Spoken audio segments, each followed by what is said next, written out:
बड़े सूबे के बड़े स्कैंडल में अब तक का सबसे बड़ा इंकशाफ। मौजूदा हुकूमत के दौर में भी गंदुम दरामद हुई।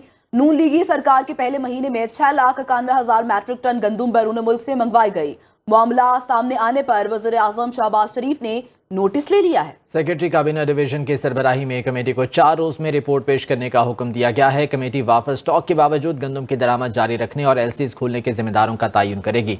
तफसीलात जान लेते हैं। सोहेल अब्बास बलोच हमारे साथ मौजूद हैं। सोहेल, क्या इंकशाफात हुए हैं और उसके बाद अब वज़ीर आज़म की जानिब से क्या हिदायत की गई?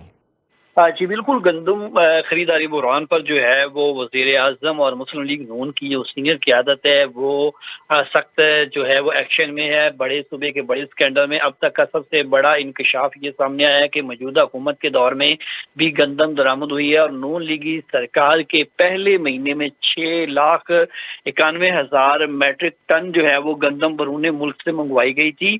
और इसी मामला सामने आने पर वज़ीर आज़म शहबाज शरीफ की जानिब से नोटिस लिया गया था और इस पर जो है वो फौरी तौर पर कमेटी तश्कील दी गई थी। सेक्रेटरी काबीना डिवीजन की सरबराही में कमेटी को 4 रोज में रिपोर्ट पेश करने का हुक्म भी जारी किया गया है। कमेटी वाफिर स्टॉक के बावजूद गंदुम की दरामद जारी रखने और एलसीज खोलने की जिम्मेदारों का तयन करेगी और इसमें तमाम तरह रिपोर्ट में मुरतब किया जाए कि आया कि ये किस बुनियाद पर जो है वो इतनी वाफिर मिकदार में गंदम खरीदी गई और इसके जिम्मेदार कौन हैं। और अचानक से जब सीजन जो गंदम का था वो सर पे था और उससे कबल ही जो है ये तमाम तर इकदाम उठाते हुए गंदम जो है वो दरामद की गई थी। और इससे जो पंजाब के अंदर जो है वो गंदम खरीदारी का बहरान शुरू हुआ है। किसान भी सरापा एहतजाज है और हुकूमत इस हवाले से जो है वो इज़हार तशवीश भी कर रही है।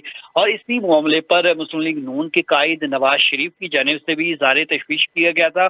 गुज़श्ता रोज जब पंजाब की जो इब्तदाई रिपोर्ट थी वो पेश की गई थी इजलास में वज़ीर पंजाब मरीम नवाज और कायद नवाज शरीफ, तो इस मामले पर अब मुस्लिम लीग नून के कायद जो है वो भी खुद मैदान में उतरे हुए हैं और शहबाज शरीफ से जल्द उनकी इस मामले पर जो है वो मुलाकात भी होगी। और वज़ीर आज़म खुद जो है इस पर नोटिस लेते हुए जो है वो कमेटी तश्कील दी गई है। अब कमेटी तमाम तर जो ज़ाविये हैं उनके जरिए जो है रिपोर्ट मुरतब करेगी और इसकी रिपोर्ट जो है वो वज़ीर आज़म को पेश की जाएगी और फिर इस पर जिम्मेदारों के खिलाफ जो है वो कार्रवाई भी होगी।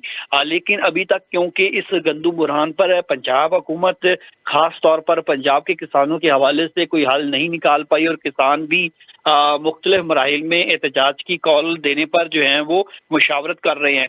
तो ये सारी सूरत हाल में अब हुकूमत जो है वो गंदुम बुरहान के हवाले से निपटने के लिए जो है ये कमेटी तश्कील दी गई है और इन सूरत हाल पर जो है वो तमाम रिपोर्ट मुरतब होने के बाद ही मालूम हो सकेगा कि ये इतनी बड़ी मकदार में जो गंदम इंपोर्ट की गई है इसके जिम्मेदारों के खिलाफ कार्रवाई हो सके। और ख़ास तौर पर जो गंदम की खरीदारी है इसका सिलसिला तो शुरू करने के हवाले से, क्योंकि पंजाब हुकूमत को मुश्किलात दरपेश आ रही है कि 22 से 23 लाख टन गंदम ऑलरेडी जो है वो मौजूद है और इसके बाद फिर से गंदम मजीद खरीदनी है। तो इन सारे इस मामले पर जो है वो अब ये कमेटी जब अपनी रिपोर्ट मुरतब करेगी तो उसके बाद फिर इन जिम्मेदारों के खिलाफ कार्रवाई होगी, क्योंकि तमाम तर हुकूमती जितने भी वज़रा हैं और मेंबर्स हैं वो ये भी इस बात पर भी जो है वो मुतालबा कर रहे हैं कि गंदम जिन लोगों ने खरीदी है और वाफिर मिकदार में बिला ज़रूरत खरीदी है उनके खिलाफ कार्रवाई होनी चाहिए। लेकिन अब ये हुकूमत की जानिब से वज़ीर आज़म की जानिब से फैसला तब सामने आएगा जब ये रिपोर्ट मुरतब होगी और जिम्मेदारों को तयन किया जाएगा। तो उसके बाद ये हुकूमत क्या एक्शन लेती है, ठीक है, रिपोर्ट सामने आएगी तो एक्शन लिया जाएगा। सोहेल अब्बास बलोच, बहुत शुक्रिया आपका।